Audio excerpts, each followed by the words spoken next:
Good day, my beautiful viewers. Welcome to a wonderful session with me as I will be taking you through the topic, the gravitational field. I am Olayiwola Lagos Ppt. Welcome.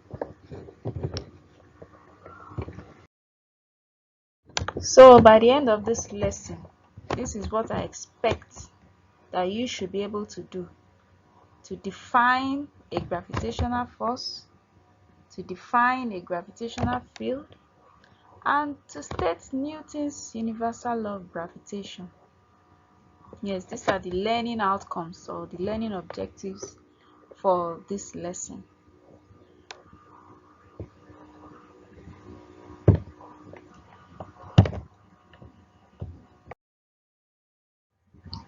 Have you ever wondered what makes fruits fall off trees effortlessly, or why it is so difficult to climb back on slides? The answers I will get from many of you will be, no, I haven't. So I ask you right now, what is a gravitational force?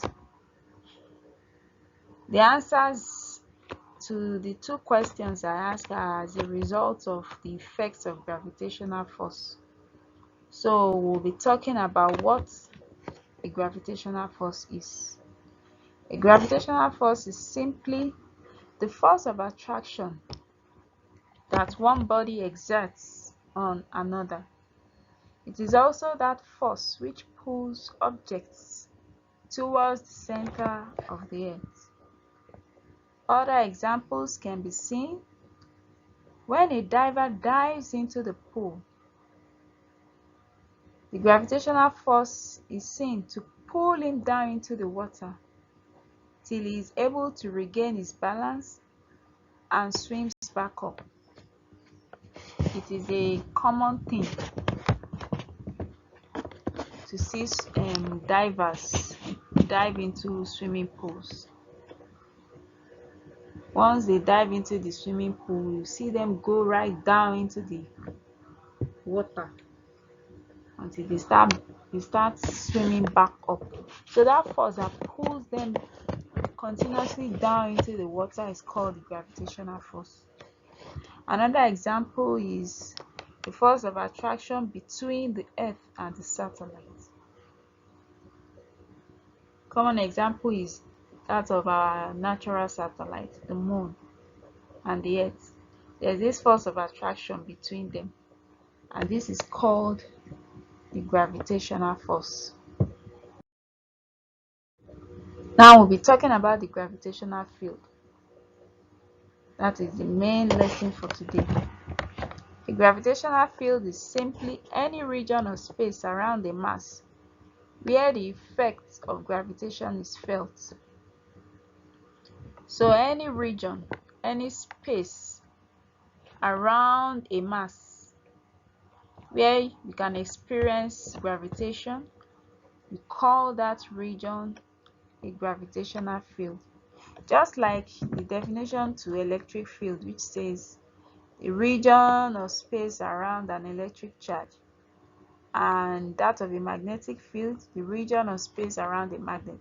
Same goes for a gravitational field, the region around a mass where you can feel or experience gravitation. So the pictorial diagram beside here shows what a gravitational field looks like. You see the earth in the middle, and the arrows show the force of attraction pulling objects downward towards the center of the earth. So all this region around the earth, we call that the gravitational field. A particular physicist called Sir Isaac Newton took an interest in this attraction between objects and brought forward a law which he called the Newton's universal law of gravitation. And he states forth that any two objects or particles. We'll be using particles and objects interchangeably.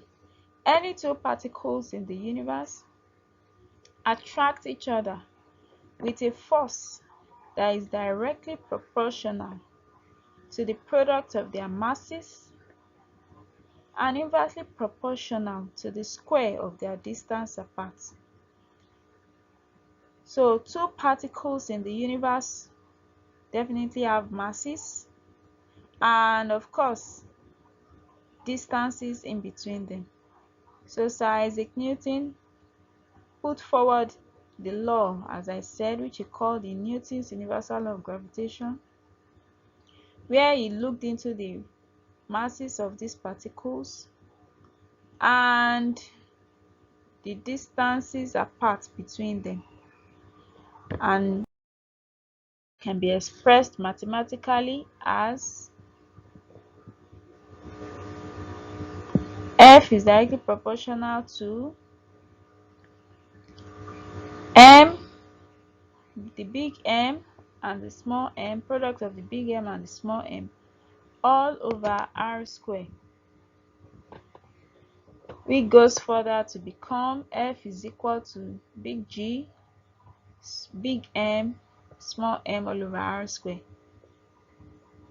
In other cases, it can be written as your M1 and M2, where I represented my big M and small m. Other instances could represent theirs as M1 and M2, just to differentiate between the masses of the two objects. So our F there is our force of attraction in newtons, our big M, the mass of the first object, small m, mass of the second object, then our R, of course, the units of these masses are in kilogram. Our R here is the distance in meters, the distance between the two bodies in meters. And the big G, the constant of proportionality called the gravitational constant. So this brings us to the end of today's session. Quickly before I go, I would like to do a recap of all that I have taught you. I have taught you about what a gravitational force is. I have taught you what the gravitational field is, and again what the Newton's universal law of gravitation states. So next class we'll be seeing how to solve these various problems using the mathematical expression of Newton's universal law of gravitation, the formula.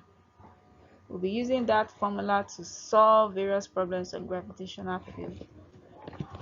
So thank you for listening and see you next class. Bye for now.